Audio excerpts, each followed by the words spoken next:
अस्सलामुअलैकुम, मैं हूँ फातिमा वसीम और आप देख रहे हैं 89 न्यूज़। और आमिर हमारे साथ मौजूद हैं। बात हम पाकिस्तान की या इंटरनेशनल इकोनॉमी की हमेशा करते हैं, लेकिन DGISPR की जो 4 घंटे की प्रेस कॉन्फ्रेंस हुई है उसके अंदर उन्होंने पाकिस्तान से रिलेटेड क्या कहा है, पीस उन्होंने जो प्रोसेस करना है अगेंस्ट टेररिज्म उसके बारे में क्या कहा है, इकनॉमिकल कॉन्सिक्वेंसेस क्या होने वाले हैं, वो सब कुछ जो कल की DGISPR की ब्रीफिंग मतलब कि उनकी उस पर आई है, प्रेस कॉन्फ्रेंस आई है, उसके अकॉर्डिंगली अब सर हमें बताएंगे, उस पर थोड़ा सा ब्रीफ करेंगे कि exactly what does he mean to से।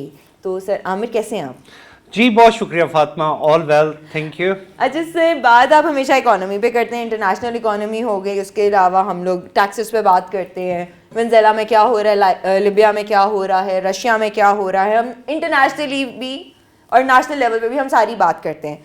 बात है कल की प्रेस कॉन्फ्रेंस की जो कि 4 घंटे की हुई है DGISPR की। वैसे हिम्मत है कि वो इतना लंबा बोले हैं। तो उसके साथ साथ जो हामिद मीर ने और बाकी सब ने क्वेश्चंस पूछे, obviously they all are concerned, very much concerned about Pakistan का पीस प्रोसेस अगेंस्ट टेररिज्म कैसे कायम होगा and what are the strategical moves they are going to take for this. जी बहुत शुक्रिया। मैं समझता हूँ ये जो प्रेस ब्रीफिंग थी, I should call it is a press briefing. Okay. और जिस तरीके से हर सवाल को काउंटर किया गया, जवाब दिया गया, मुश्किल सवाल भी थे, कोई प्लांटेड सवाल तो नहीं थे, बहुत सारे सवाल पूछे गए, कई लोगों ने बड़े सवाल ऐसे पूछे कि this was not an easy to answer that. अच्छा, इसकी वजह क्या थी? इसकी वजह भी मैं ये समझता हूँ कि पाकिस्तान की स्टेबिलिटी जो है वो कंसर्न करती है इट्स की इकोनॉमिकल सक्सेस पे।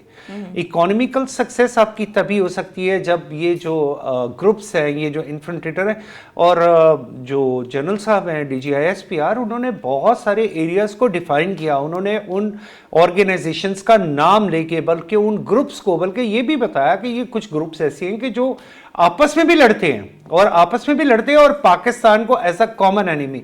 अच्छा, इन्होंने खास तौर पे जिक्र किया TTP, तहरीके तालिबान पाकिस्तान, लेकिन जिस चीज का उन्होंने जोर दिया, उन्होंने कहा कि उसको अगर शेल्टर मुहैया किया जा रहा है, और वो शेल्टर कहां पे है? अफगानिस्तान में।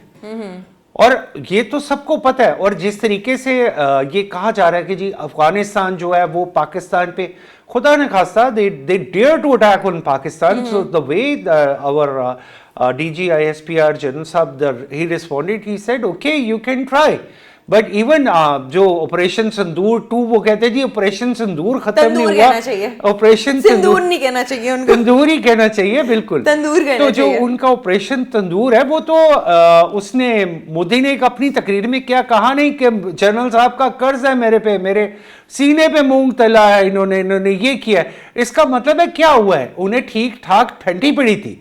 तो जिस तरह उनको फेंटी पड़ी थी यहाँ पे, अगर आप हम लोग अगर उस वक्त को विजुअलाइज सिर्फ कर लें, ड्रोन्स गिर रहे हैं, लोग मोटरसाइकिल पे उठा के लेके जा रहे हैं और जाके उसका मलबा बेच रहे हैं, इस तरह तक की चीजें होती रही हैं। बॉर्डर के करीब भी जहां जहां पे ड्रोन्स गिरे हैं वहां पे लोगों ने सिवाय उसको एक फन पार्ट लेने के अलावा और कुछ सीरियसली लिया ही नहीं। वो फन पार्ट तो उनकी अपनी, उनका मेन स्ट्रीम मीडिया, जिसमें मैं तो चैलेंज करना चाहता हूँ कि ये मेजर गौरव वारिया जो कार्टून है, वो मुझे ये नहीं समझ आती कि इंडिया की जो है उनकी जो फौज है, उसमें अगर उन्होंने इस तरह के एक्टर और कार्टून और ऐसे ही लोग भर्ती करने थे कि जो कमाल वैसे एक आदमी है कि इतना झूठ बोलता है कि झूठ को भी शर्म आ जाती है उस झूठ को बोलते हुए। झूठ बोल के लेकिन क्या मिलता है? ये चले, क्या ब्रीफ करना चाहते हैं, क्या साबित करना चाहते हैं? वो तो किसी दिन मेरे सामने आए तो मैं उसकी तसल्ली करूंगा ना कि ये वो मे भी पाकिस्तान दोनों है, चाइना में आपको मिले, वो कहीं ना कहीं तो मिलेगा मुझे, कहीं मेरी ख्वाहिश है कि कहीं दुबई एयरपोर्ट पे ही मिल जाए। तो मैं उसे फिजिकली भी पहले जरा थोड़ा सा सबक सिखाऊंगा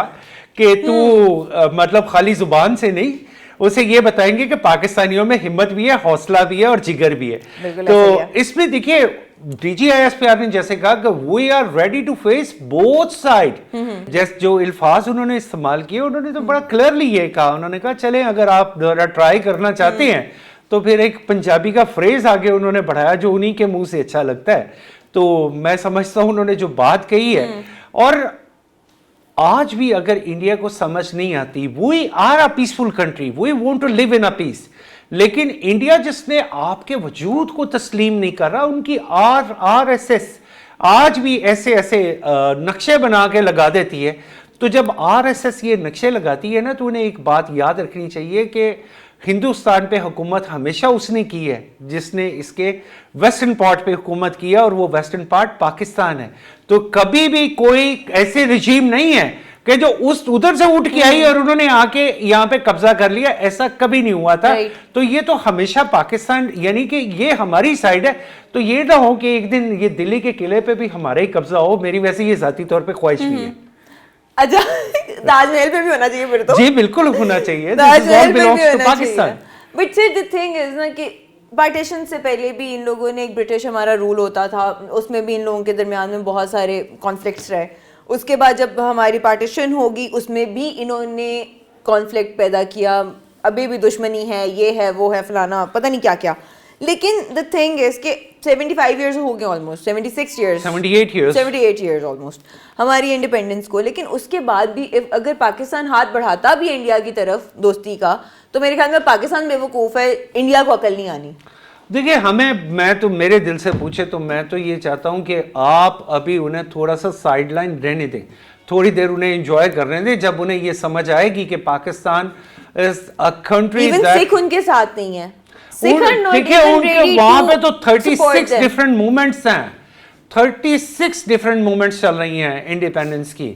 हर एक जगह पे, हर किस जगह पे ऐसा नहीं है। उनके तो अंडमान आइलैंड्स अपने आप को अलहदा गिनती है। तो ये किस तरीके से क्लेम करें, डोंट लेट देम क्लेम। मैं उनकी किसी बात से I am not agreed with that, और कोई भी पाकिस्तान नहीं बल्कि दुनिया भी उनके साथ एग्री नहीं है। बट सर आपको क्या लगता है कि जो कल प्रेस कॉन्फ्रेंस सर ने की है, DGISPR ने, ऑब्वियसली उन्होंने जितना ब्रीफ किया है, क्या इंडिया को या किसी को फर्क पड़ा होगा? बिल्कुल पड़ा होगा। आप इंडियन मीडिया देखें, इंडियन मेन स्ट्रीम मीडिया देखें, इंडियन सोशल मीडिया देखें, वो तो उन्हीं बातों को ऐसा सा मसाला लगा के कैसी कैसी बातें कर रहे हैं। वो कभी पाकिस्तान को अब वो डिफरेंट तरीके से ब्लेम करना चाह रहे हैं, और ये ब्लेम हमारे तो ISPR में इतनी जुर्रत है, ताकत है, वो ब्रीफ कर सकते हैं। तुम्हारे ISPR में इतनी ताकत है कि तुम ये बता दो कि वो जो 7 तारे गिरे थे वो कैसे कैसे गिरे थे, उन्हें एडमिट ही कर लें कम से कम। आज तो पूरी दुनिया उस पर एक जो है वो कर चुकी है, एक केस स्टडी बना दिया गया उस पूरे जो एक वॉर हुई थी। तो आप लोग, हम तो बात जो करते हैं हम तो सीना ठोक के करते हैं, आप लोगों में तो इतनी भी हिम्मत नहीं है कि उसको एक्सेप्ट कर लें। लेकिन इसको मैं ये देखूंगा कि देखें, ISPR की ब्रीफिंग के पीछे एक बात है, दैट इज व्हाट, कि ये पाकिस्तान की स्टेबिलिटी की तरफ जाने की जरूरत है। क्या इकोनॉमिकली कॉन्सिक्वेंसेस क्या होंगे इस प्रेस कॉन्फ्रेंस? इसके कॉन्सिक्वेंसेस हैं इकोनॉमिकल। पाकिस्तान को एक मुसलसल पिछले 50-60 साल से एक जो टेरेबल एक एंगेजमेंट है इसकी अगेंस्ट टेररिज्म, किसी भी सूरत में, कभी किसी जगह पे जब ये जो मशरकी पाकिस्तान का वाकया हुआ था, क्या ये ऑन रिकॉर्ड टेररिज्म नहीं है? क्या मोदी ने ये नहीं कहा था? मोदी ने खुद कहा कि जनाब बांग्लादेश बनाने में मैं भी उस आर्मी में, यानी उस में शामिल था। यानी आप ये देखिए कि उनका वजीर आजम ऑन रिकॉर्ड क्या कह रहा है कि मैंने किसी मुल्क के मामलात में, ज़ाती मामलात में मुदाखलत की थी, और आज वही बांग्लादेश है which is again become a part and border of Pakistan. आज की खबर है कि JF-17 की डील हमारी it's going to be mature with Bangladesh, और बांग्लादेश के जो आए हैं उनके जो उनकी एयरफोर्स के जो चीफ हैं, उन्होंने पाकिस्तान में आके ना सिर्फ मशाक तैयारी हैं जो कि दैट आर ट्रेनर प्लेन्स, उस पर बात हुई है, JF-17 पे बात हुई है, उसके अलावा और बहुत सारे ऐसे defence. So after that 55 years, the Bangladesh realized that what happened, that was not the reality. आज वो realities चेंज हो चुकी हैं, आज वही बांग्लादेश है। और मेरी एक बात याद रखिएगा फातिमा, कोई मुल्क जब तक स्ट्रेटेजिकली वो पावरफुल नहीं है, इकोनॉमिकली वो कभी डेवलप नहीं कर सकता। और अगर उसकी इकोनॉमिकल डेवलपमेंट सस्टेन करनी है और उसमें सस्टेनेबिलिटी चाहिए, तो then you have to be very strong on your footage with your defense forces। और मेरी पूरी आवाम से एक अपील है, ये फौज जो है ना, ये गोली जब चल रही होती है ना फातिमा, अब कितने वाकयात, हजारों वाकयात रिपोर्ट होते हैं एक साल में, और गोली दोनों तरफ से चल रही होती है। तो उसमें हमारे जो शोहदा हैं, क्या उन्हें नहीं पता होता कि हम जिन अनदेखे दुश्मनों के खिलाफ लड़ रहे हैं वो कौन है? वो अनदेखे दुश्मन है, वो छुप के वार करने वाले हैं। वो सामने आके तो वार नहीं करते, वो आपको ललकार के वार नहीं करते। तो उन लोगों के खिलाफ एक मुसलसल एक जंग है ये, जो कि पाक आर्मी ने बड़ी देर से और बड़ी कामयाबी से लड़ी है। और स्पेशली सवात वाली जो एक सीन था, उससे पहले भी बहुत सारे सीन हुए, तो उसमें इतनी कामयाबी हासिल की पाकिस्तान आर्मी ने कि पूरी दुनिया में ये भी एक अलार्म हो गया कि ये वो एरिया जिसे कहा जाता था कि ये इसमें माउंटेन एरिया है, यहाँ पे पहुँचा नहीं जा सकता, यहाँ कार्रवाई नहीं हो सकती। वो जी ब्रिटिशर्स ने भी इसको स्पेशल एडमिनिस्ट्रेशन में छोड़ दिया था। Pakistan and Pakistan army have the ability.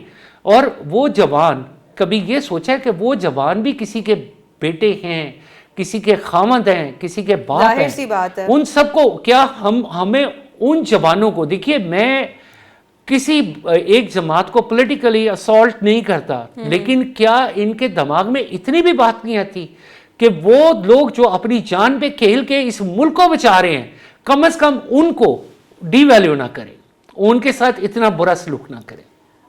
हर तरह से इन लोगों ने, कहते हैं ना कि अपना शिकंजा हम लोगों ने बस डाल के रखना है कि हमसे ऊपर कोई नहीं है। देखिए स्ट्रांस जो मर्जी रखें, that should be political. Political stance is something else. Political भी सिर्फ वो लोग गलत, गोदी मीडिया अगर आप नोट करें, मोदी बहुत गलत प्ले कर रहा है इस वक्त। देखिए बहुत आपकी एस्टैब्लिश हो गया हुआ है, आपके वहाँ के जो उनकी एजेंसीज है उन्होंने एस्टैब्लिश किया है कि एक जमात ऐसी भी थी जिसको डायरेक्टली फंडिंग होती रही इंडिया से, वाया करके फंडिंग होती रही। तो वो फंडिंग के, और ये चीजें तो सबके सामने आया है। और वो फंडिंग किसके लिए हो रही थी? Who they want to defame, किसको डिफेम करना चाह रहे हैं? हमारे उन इदारों को, इंडिया जो पाकिस्तान की सलामती की जमानत है।